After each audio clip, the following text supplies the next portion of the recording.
Hello, నేను doctor Shivakumar, consultant general laparoscopic and laser surgeon.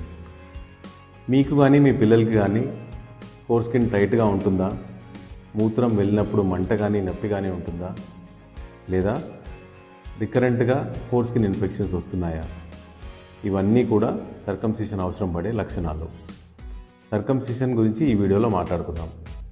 Circumcision అంటే అంగం మీద ఉన్న అదనపు చర్మం ఒక సర్జరీ ద్వారా సురక్షితంగా తొలగించడం. సర్కంసిషన్ చేసుకోవడం పలు విధాలుగా లాభకరం. ఎందుకంటే ఇన్ఫెక్షన్స్ ఉన్న వాళ్ళ హైజీన్ ఇంప్రూవ్ చేస్తుంది, వాళ్ళ ఆరోగ్యం బాగుపరుస్తుంది, ఇంకా ఇటువంటి ఫోర్ స్కిన్ ఇన్ఫెక్షన్స్ ఫ్యూచర్లో రాకుండా ప్రివెంట్ చేస్తుంది. సర్కంసిషన్ ఎవరు చేసుకోవాలంటే మోస్ట్ కామన్ ఇండికేషన్ వచ్చేసి ఫైమోసిస్, అంటే మన ఫోర్ స్కిన్ అనేది కంప్లీట్గా వెనక్కి రాకపోవడం. ఇటువంటి పేషెంట్స్ యూజువలీ మూత్రం వెళ్ళినప్పుడు నొప్పి కానీ మంట కానీ కామన్గా కంప్లైంట్ చేస్తూ ఉంటారు. ఇంకా సెక్షువల్ యాక్టివిటీస్ కూడా వాళ్ళవి డిస్టర్బ్ అవుతుంటాయి. నెక్స్ట్ కామన్గా డయాబెటీస్లో చూసేది బెలనైటిస్, బెలనోపాస్థైటిస్. ఇందులో ఆ ఫోర్ స్కిన్ అనేది కామన్గా ఎర్రగా పగిలిపోవడము, ఉబ్బిపోవడం అనేది జరుగుతుంది. అదే కాకుండా మనం పిల్లలు హైజీన్ ఇష్యూస్ వల్ల కూడా సర్కంసిషన్ కామన్గా చేస్తూ ఉంటాము. సర్కంసిషన్ అనేది రెండు రకాలుగా చేయొచ్చు. ఒకటి కన్వెన్షనల్ కట్ మెథడ్, దీంట్లో ఎక్సెస్ ఫోర్ స్కిన్ని కట్ చేసి మనము దాన్ని సూచరేస్తాము. అది కాకుండా రెండో రకం ఇప్పుడు కామన్గా వాడేది స్టేప్లర్ సర్కంసిషన్, ఇంకా లేజర్ సర్కంసిషన్. ఈ రెండిట్లో చూసుకుంటే స్టేప్లర్ సర్కంసిషన్కి రిజల్ట్స్ చాలా బాగున్నాయి.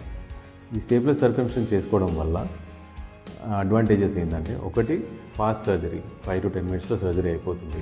అదే రోజు డిశ్చార్జ్ అవ్వచ్చు, ఫాస్ట్గా మీ వర్క్కి మీరు వెళ్ళిపోవచ్చు. ఇంకా అది కాకుండా దీనిలో రక్తస్రావం చాలా తక్కువ ఉంటుంది, నొప్పి చాలా తక్కువ ఉంటుంది, ఇంకా ఈజీగా మనం దీని నుంచి రికవర్ అవ్వచ్చు. సో పోస్ట్ సర్జరీ కొన్ని జాగ్రత్తలు తీసుకోవాలి. ఏంటంటే వూండ్ని మనం రెగ్యులర్గా క్లీన్ చేస్తూ ఉండాలి. ఒకటి నార్మల్ సలైన్తోనే క్లీన్ చేయొచ్చు, లేదా సోప్ వాటర్తో కూడా మనం రెగ్యులర్గా క్లీన్ చేస్తూ ఉంటే ఈ రింగ్ అనేది 7 నుంచి 10 రోజుల్లో పడిపోతుంది. ఈ సర్కంసిషన్ తర్వాత యూజువలీ 3 to 4 weeks సెక్షువల్ యాక్టివిటీస్లో పార్టిసిపేట్ చేయకుంటే మంచిది. ఎందుకు అంటే అంత గ్యాప్ ఇచ్చినప్పుడు డెఫినెట్లీ ఆ వూండ్కి 80 to 90% స్ట్రెంత్ వస్తుందన్నమాట. సో ఎటువంటి ఇబ్బంది లేకుండా ఉంటుంది ఫ్యూచర్లో. ఇటువంటి సమస్యలు ఎవరికి ఉన్నా please feel free to contact us. ఇది చాలా పర్సనల్ ఇష్యూ, అందరు చెప్పుకోరు.